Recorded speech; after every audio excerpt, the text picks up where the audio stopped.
Should be a new PowerPoint coming on. So just as Emmanuel so graciously wanted to apologize for his language difficulties, I want to mention that apologize in advance if I disappear within the next 50 minutes. That has to do with my 64-year-old prostate gland and a stomach that had a little trouble with the flight, but we'll see if I make it or not. By the time that Hitler became chancellor in 1933, German Mennonite congregations had grown a lot closer to the German Mennonite mainstream, even while, at the same time, they were still often labeled as a sect by that mainstream. And the specific question they would be asked by the German Mennonite mainstream is, well, if you're not a sect, why don't you join us? What about your Mennonite faith still justifies a separate existence? The response to that question got more difficult with time because Mennonites kept getting more close to the mainstream. They gave up non-resistance. Much of the leaders tried to reassert the idea of refusing to do oaths, but much of the laity really didn't care about that principle. So with time, the mainstream seemed to have more and more of a point. And there was this question. It also became particularly important with the rise of Nazism, became urgent, in fact, because under the Nazi regime, sects were not tolerated. So that term needed to be avoided somehow. This did not become immediately clear, but German Mennonites experienced this very personally with the dissolution of the Rundbruderhof, a Hutterite community in 1937 that a number of them were close to. So making sure that they were not identified as a sect was no longer just being socially acceptable. It was really a matter, it's becoming an existential imperative. And German Mennonites had a response to this. They were not a sect, but they were a free church. And not just any free church, but the oldest free church in Germany. And free church status did distinguish German Mennonite congregations from the mainstream, although less than it had in the past. The term free church is most meaningful in countries where there is a state church or churches that have close ties to the state. Free churches describe themselves as free of such ties. And it also helped anchor the relationship between German Mennonites and Mennonites outside of Germany. So let me see, forward. Yeah, there we go.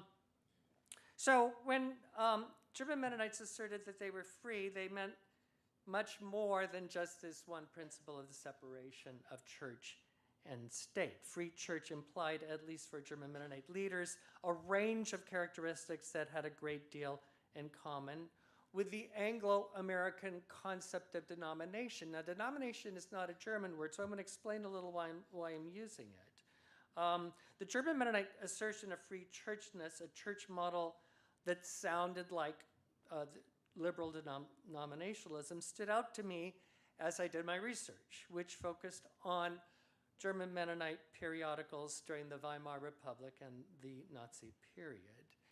I was particularly interested in the public face of Mennonites and what Mennonite institutions were willing to print and how they were representing themselves. What they printed sounded familiar to me. It actually reminded me of the congregation I'd grown up in Reedley, California. And that model of a liberal denomination was assuming growing importance in my life as I floundered my way into some kind of adulthood that I'm still trying to figure out. It was a characteristics of liberal denominationalism that led me dare to hope that I might one day be able to find a home for myself as a gay man in some corner of the Mennonite world. So my question had a personal dimension, and that question was, what role did these liberal denominational characteristics play in the German Mennonite response to the rise of Nazism? Did they inhibit the penetration of Nazi ideology, or did they facilitate it? So what are these free church characteristics put forward?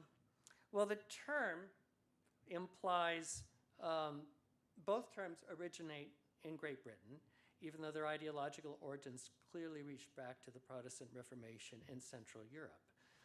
The closest German equivalent to the word denomination is Konfession, confession. What is striking about the concept of denominationalism is that it emerged in an anti-confessional context. Specifically, these independents in Great Britain objected to the idea that the confession would provide a kind of checklist of agreed upon Christian truths, and they did not agree with all of the list, but that was their point. They wanted a church in which they could disagree. They saw such disagreement as crucial to the dynamic process of discernment, and their discourse evolved into a call for institutional diversity for more than one church. This idea is embedded in the term denomination itself, since one can only denominate where there is more than one. So the projected quotes, I portray this, well, I love having the name Praise God Barebones up on the screen. But they illustrate the key points made by these various independents. By implication, the concept declared that any confession was a human document and any church was a human institution. Church scholars have identified a set of characteristics associated with denominationalism that associate this form of church life with a modern and liberal preoccupation with freedom.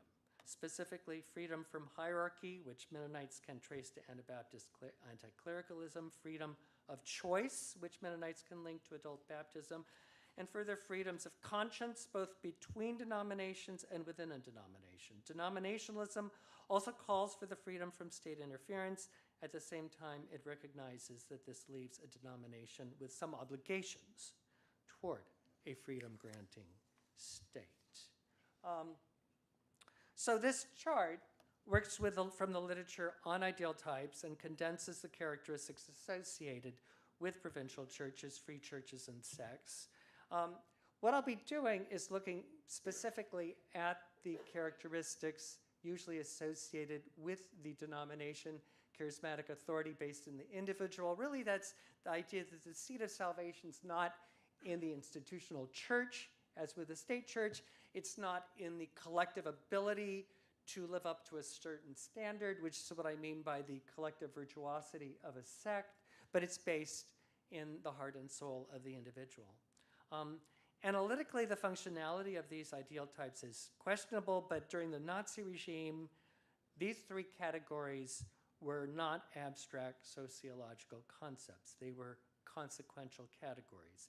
And German Mennonite periodicals associated themselves with the free church characteristics listed here repeatedly in defense of their status, both during the Weimar Republic and during the Third Reich.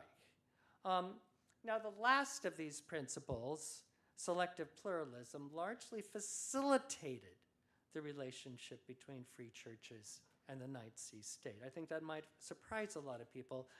There was a kind of denominational pluralism that the Nazi Party itself established in point 24 of the Nazi Party platform of 1920. Inclusiveness within the nation was part of the genius of Nazi nationalism. Germany was a nation divided in many ways by regional identities, by rigid class barriers, and by a long history of confessional conflict.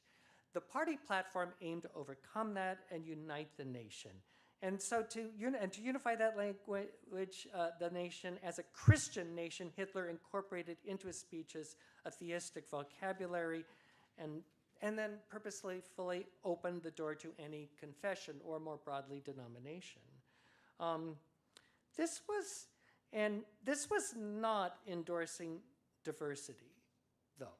This was denominationalism as a defensive alliance, herding confessions together over against a common enemy.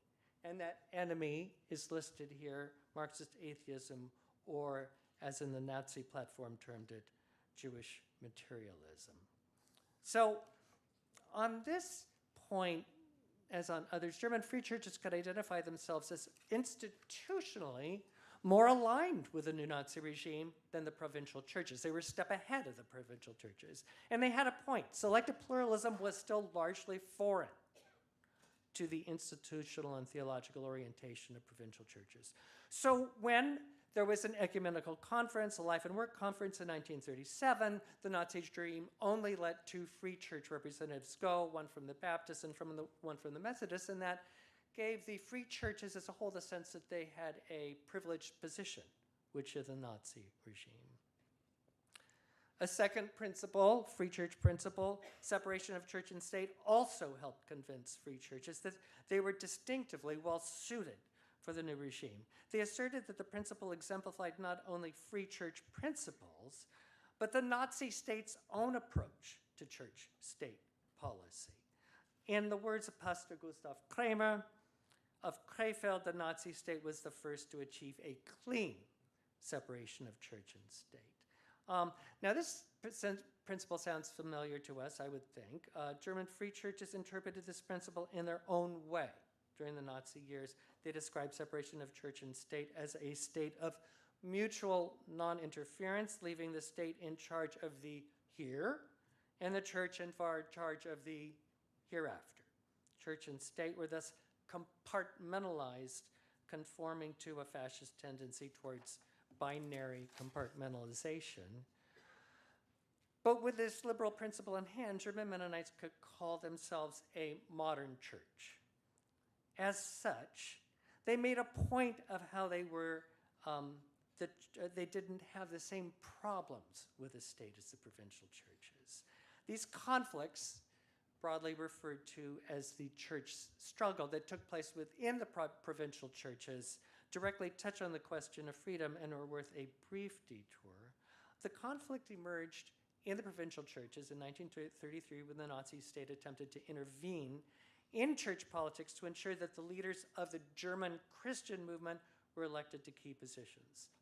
The goal was to impose a Nazified form of Christianity on Protestant Germanism as a whole, and there was a substantial degree of support for the movement within the provincial churches. About 1/3 of Protestant pastors joined. Their aim was to create a Nazi Protestant state church. But there was also a very different group of pastors, once again about 1/3, who came together to form the Pastors' Emergency League. Interestingly, there were some contacts with free churches, but those kind of burned off after about a year. This culminated in the creation of the Confessing Church, which created a new German confession, the Barmen Declaration of May 1934. And this confession affirmed the state. It also asserted the church's role as admonisher of the state. Functionally, this was a reassertion of state church status. It had Max Weber's concept of Amtscharisma of the traditional church. Thus, the Barmen Declaration provided in reasserting. So this, again, draws the free church status into question, where a state church model provides a stronger statement or a stronger ability to put itself in a position to criticize the state. It is interesting when German Mennonite periodicals mention the church struggle, content was calibrated to promote the German Free Church hands-off approach to the state. It presented the Free Church as the model form over against the provincial church model. These quotes link church and state with Anabaptist principles and a more holy form of Christian community. As the central event in German Protestantism, the church struggle could not escape the attention of the free churches. So how did their periodical content compare with that of German Mennonite periodicals? Questions like this is why I decided to take a comparative approach with my research. I also looked at Seventh-day Adventist and Quaker periodicals published in Germany, and I chose them because they would both have to deal with the issue of their traditions against military service in terms of the state. The German Seventh-day Adventist position on church-state relations closely paralleled that of German Mennonites. However, it largely relied on the position established by the Seventh-day Adventist General Conference in Tacoma Park, Maryland. So Seventh-day Adventists, even though they consider themselves a free church, they're much more hierarchically organized. There is a democratic component to their structure, but we're seeing a more authority-based source. And it's interesting that in 1943, the Seventh-day Adventist General Conference takes a more critical approach, asserting a hierarchy and putting loyalty to God above loyalty to the state very explicitly. Now, what I find interesting about this is that 43, that's too late for the message to get to German Mennonites under the Nazi regime. But it points to the advantages of greater centralization of religious authority under certain conditions. It raises a challenge to free church decentralization and democratic process. Free churches were all very small minority constituencies in a totalitarian system. In that context, an authoritative voice from outside can be crucial. And the sects of the time go a long way explaining the bold character of non-democratic power, where we see the bold witness of the Jehovah's Witnesses, who followed directions from the United States and died by the thousands in the concentration camps. German Seventh-day Adventist commentary on the church struggle was infrequent, but it also pretty much conforms to that we find in, well, I didn't know I was on this slide. Let's see, where am I? Yeah, so that was just the point I was making. I'm not pressing my little lever enough. So moving on to the Quakers.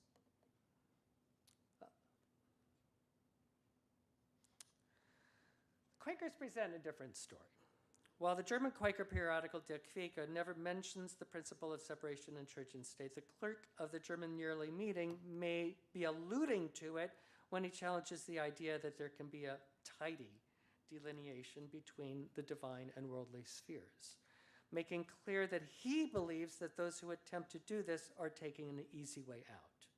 In this regard, Albrecht was in line with Dietrich Bonhoeffer's concept of religionless Christianity.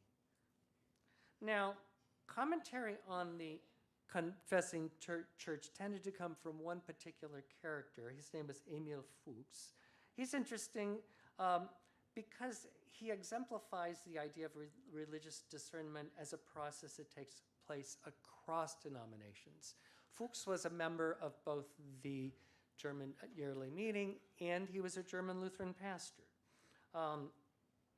He is also an outspoken religious socialist. And I think as the quotes make clear, he basically blasts the confessing church as wimps too spineless to take on the Nazi state. He does this in print. Now, these quotes are interesting in and of themselves, but my point here is that Der Quaker printed them. And as such, they illustrate the range of possible public discourse within Nazi Germany as late as 1935 anyway. Neither Der Quaker or Fuchs are silenced. 2 years later, and where did my screen go? Oops. Yeah, 2 years later, we see him citing Martin Buber. And to back up essentially the same question. Excuse me. I do think this is an interesting quote by Buber, but it's also interesting that in 1937 he is willing to quote a Jewish philosopher. He also that same year, specifically in this next quote, criticizes the 1935 Nuremberg racial laws, which prohibited marriage between Germans and Jews. We can then ask ourselves, could German Mennonite Puricles have gotten away with similarly brash statements? And I don't think the answer to that is actually simple. Still, it's important not just to write off the narrowness of commentary in German Mennonite periodicals as a consequence of Nazi press restrictions. The answer to why something is printed and why something else is not printed is more complicated. And as one shifts from one free church to the next, periodical content does shift. For example, it makes sense that many free church periodicals would comment on the threat posed by Stalinism to religious communities in the Soviet Union. This threat was devastatingly real. and any denomination would be especially concerned about their own members there. But I'm just checking here. But quickly reviewing the difference between German Mennonites and German Seventh-day Adventists on this point. I'm sorry, I'm getting some.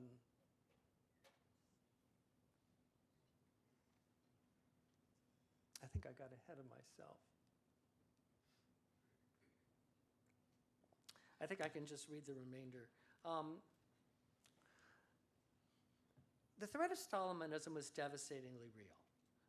And any denomination would be especially concerned about their own members there. But if we just review the content on this topic with Seventh-day Adventist and Mennonite journals, German Seventh-day Adventists took intense pride in the fact that Seventh-day Adventists in the Soviet Union spanned 29 different nationalities. German Seventh-day Adventist periodicals would embrace all these nationalities with the German term Adventvolk, implying that all these nationalities were one. By contrast, Mennonites in the Soviet Union spanned exactly one nationality, at least as far as most Mennonites were concerned. Thus, Mennonite history and identity decisively shaped the perception of the Bolshevik threat. While for most other free churches, the regime was targeting their co-religionists, for Mennonites, the regime was targeting their cousins. Mennonites were thus distinctively susceptible to Nazi discourses, casting the threat of Bolshevism in nationalist or even racial terms. So to conclude, I can broadly say that some free church principles perhaps facilitated German Mennonite vulnerability to Nazi ideology, but it was also a question of how those principles were interpreted. Rather unexpectedly, free church status became a fortress from the sectarian label, and protecting that free churches from the dissolution by the state. Free church principles were thus reinterpreted in a manner that buttressed that fortress. This was freedom then within a confined sphere, which was precisely how free churches tended to interpret the principle of separation of church and state.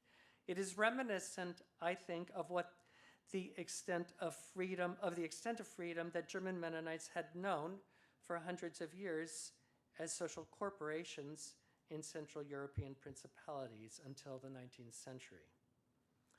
But I would like to end by quoting one individual who managed to hold on to a more critical perspective at least until 1934. Josef Gingrich of Königsberg modeled the denominational spirit by being both a member of his German Mennonite congregation and the German yearly meeting. His words appeared in print in Mennonitische Jugendwarte in 1934. The danger is particularly great because we have become faint-hearted and unaccustomed to struggle after a long period of religious peace and freedom. And because we quite naturally bristle at recognizing a danger that will shoo us out of our compliant contentedness, since it may well shatter our religious as well as our economic well-being. Gingrich's words spoke to the situation of German Mennonites. I'm getting emotional, I'm not sure why.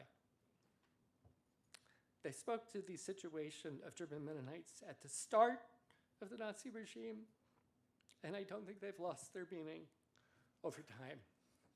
Thank you.